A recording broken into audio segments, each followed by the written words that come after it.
Hello Bitzbox, this is Craig from Bitzbox.co.uk here with another conversion video. So in this one, I'm going to be converting up an Imperial Fist character called Helbrant Alderic. He is mentioned in the Codex supplement. So he's a former Black Templar who then became the leader or the captain of the 8th Company during the War of the Beast. So he's not really in the current fluff, but he sounds really cool. And I thought maybe I'll take some Black Templar elements, mix them with some Imperial Fist elements, make a really cool character. And yeah, I thought I'd share that conversion with you. Now it does use a few Forge World pieces, but hopefully that's not too much of an issue. I know some people might want to get some inspiration from these guides, and I know Forge World bits aren't always easiest to get hold of, but the end result, hopefully you guys will think will look very nice and well worth using them pieces. So yeah, let's just hit the desk and get straight into it. So here I have the main body of the Indomitus captain. I had a spare one lying around. I thought it'd make a great base for this miniature. So first thing I want to do is just take these little things off there like so. We don't need them. And I'll just give them a quick little file down like so. Get them nice and flat. So yeah, as I want some sort of Black Templar elements for this guy, I thought the Black Templar Power Sword from the upgrade set would work really nice. Again, it just needs a little bit of a cleanup. And yeah, I'm going to leave it as it is. A lot of the regular Space Marine arms do look okay on the Primaris torsos. This one's quite a long arm as well, which is quite handy. And what I like about it is it's sort of pointing up, and we'll have him sort of looking in that direction as well. For his shoulder pad, I've got these Forge World ones. So these are from get it up on the computer. I believe these are just the Mark III shoulder pads. Okay, so this is just from the Mark III upgrade set. You can just use any old Imperial Fist shoulder pads, but I really like these ones. So yeah, I do apologise for using some Forge World stuff in this video. I try not to use Forge World stuff, but I think for a character like this, they're going to come in handy, especially with the Sword Brethren. That's a really nice set. That did have a nice arm that I was going to use. That's this one here, but as you can see, I've used a sword for something else, so yeah, but you get a similar end result. And that shoulder pad is going to go on there, so that will require some super glue.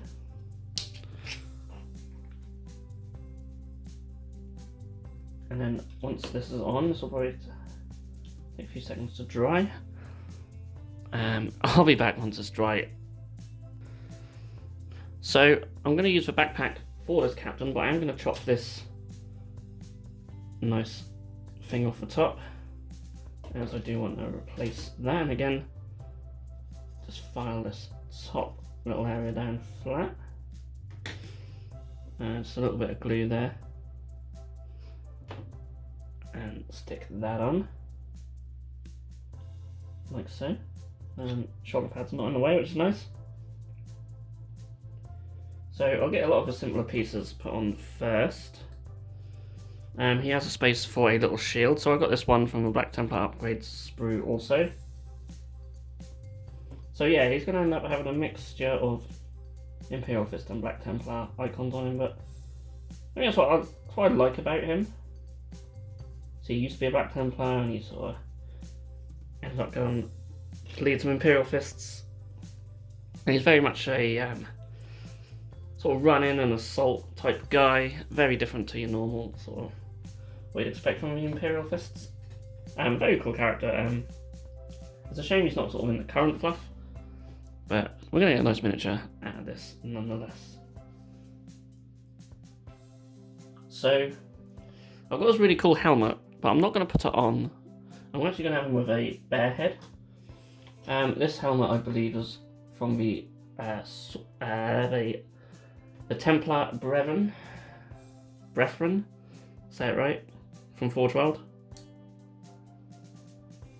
It's a really nice upgrade set, and it's really cool for bits and pieces if you do collect Imperial Fists or even Black Templars. It's really nice. So yeah, I've chopped off the neck, and he's going to have that. Now, so many Primaris characters seem to do these days, just wear their helmet on their belt rather than actually using it to protect their noggin.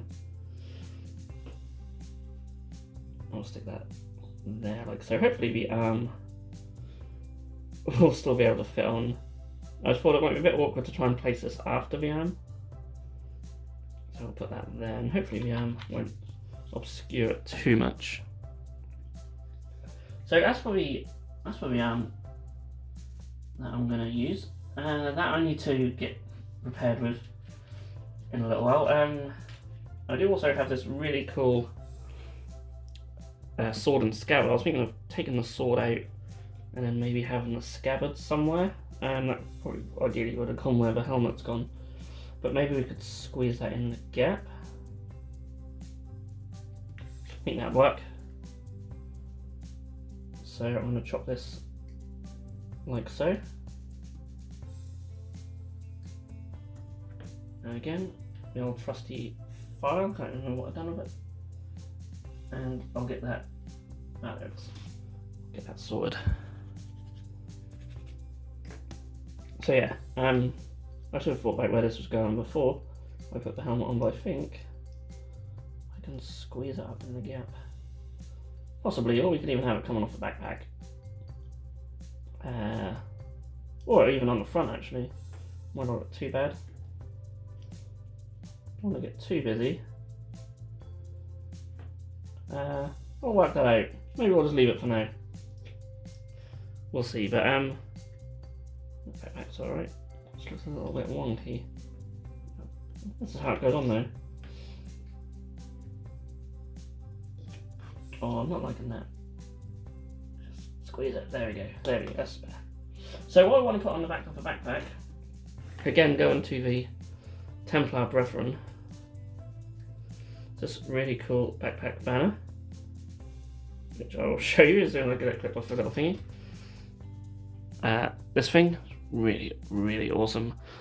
I'd like to see more backpack banners in 40k. Primaris Marines don't seem to have them. I guess GW just can't be bothered with them these days, but well, I look like this one, it's got this little sort of curved, wowie, there we go, it's got this little sort of curved bottom, so it'll go on, in theory, on the backpack a little easier.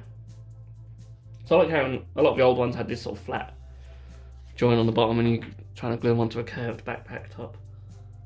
So a little bit of super glue, and yeah, as I need to hold this in place, you don't want to watch that, so I'll be back in a sec. Okay, so he's looking pretty cool now, and I'm going to work on the other arm. So I was thinking of having an arm sort of in that position, so a bit relaxed. See, there'll be a little bit of a gap to fill. Also, I want to use this shoulder pad and this gun. So going for a classic Stormbolter power sword combo. Probably not the best, but this guy's for display, he's not for gaming, so it doesn't really matter. But I thought this old combi bolter from Forge World, and you can get one from the Cat Factory Terminator set, exactly the same. I think some of Thousand Suns and Terminators have the same sort of design. Because obviously he's a character from 40k history, so yeah, I thought it would just show that as an older sort of style weapon, and yeah, it just looks cool as well. I really like it. Double drum magazine and the double barrels, pretty cool. So yeah, and I got this arm here. We'll take the middle bit from that. So that's the plan. We'll start here, add a bit of that. This is just an assault intercessor arm, and then we'll bung that on there. So we just need that middle piece there. Hopefully it'll all go okay. Also, I've got a little bit of green stuff because I want this arm to be a bit more outstretched, so that'll just fill the little gap there. So yeah, I'm not going to glue it in place. Once that green stuff is cured, I will super glue it. So yeah, I'm just in a case of just chopping this up and hoping for the best, really. We only need this middle section that already has the elbow joint on. Hoping that doesn't go too terrible. I'm going to take off some of this. I'm going to cut through the elbow joint rather than cutting up to it, because obviously sometimes clippers can just sort of squeeze the plastic to a cut, and then you sort of lose a bit of what you need. Which most of you, I'm sure, are fully aware of. So I'll get that file down. Yeah, and then we'll get this all glued up. I've also decided as well not to bother with the scabbard. It just looked, it's starting to look quite busy already. So yeah, I thought I'd leave that off. Okay, so here he is, and the eagle-eyed viewers amongst you will notice that I've changed the arm I was going to use. I've gone with the one from the actual captain, the original miniature, had the sword. The Primaris one just looked a bit too sort of lanky. It still looks quite long, but at least it's sort of a bit beefier now. So yeah, happy with that. It's hard to pose it perfectly. Putting a helmet there probably wasn't the wisest choice. Ideally that arm should be a little bit closer to his side, but it's alright. If it bugs me too much, I will try and do something about it, but it's okay. So yeah, all that's left now is to put the head on. So, dipping back into Forge World, I do apologise, but there's 1,000,001 different heads you could use for Space Marines. I'm just going to go with this one. This is from the Legion Phalanx Warder Squad upgrade set. The other Imperial Fist upgrade set, and I love this head. He's very Imperial Fist-like. And yeah, he's yelling, and I think it'll look quite cool, like he's sort of leading a charge. Now I know the pose is a little bit static, but maybe he, you know, he's standing there in front of his troops, yelling charge or whatever. You know what I'm saying. No, it's just a case. I don't know where my tweezers are gone. Normally these fiddly bits I'd use some tweezers. And we'll try and get that head positioned just around that way. Luckily the super glue takes way too long to dry. I'm using the Gorilla Glue super glue. It seems to take ages to dry, but sometimes that's an advantage. But yeah, there he is. I think he looks pretty cool. Quite happy with that. Saying that though, I know he's quite busy, but I do still have like some little purity seals somewhere. What do I do with them? Ah, down here. So I might just add just a couple of these little Black Templarish purity seals, maybe on his chest, and then he'll be complete, and I'll show you a nice finished miniature. We'll stick them on the turntable and show them off. But yeah, it's pretty cool. Quite happy with that. So yeah, I'll get this glued on and then we'll show you the final result. So here he is on the turntable. We get a good 360 look at him. Yeah, I'm really happy with how he's turned out. It is nice to use Forge World pieces now and then. I don't use them too much on these videos, as I know they're not that easily accessible, as I said in the intro. But you just get some really nice parts and they really add something nice to the miniature. And yeah, I quite like the sort of dynamic pose. It looks very different to the original Captain that it's based off. So yeah, I'm really happy with this one and how he's turned out, and I hope you guys have enjoyed it too. So if you have, please do feel free to give it a thumbs up, and I'll see you all again in the next video. Thanks for watching.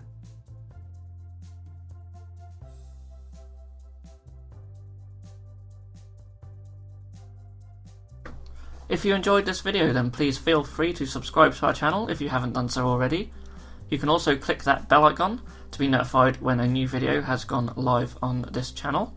On the screen now are 2 more videos that you may wish to check out, and a link to our Patreon page also. Thank you so much for watching, and we'll see you again soon.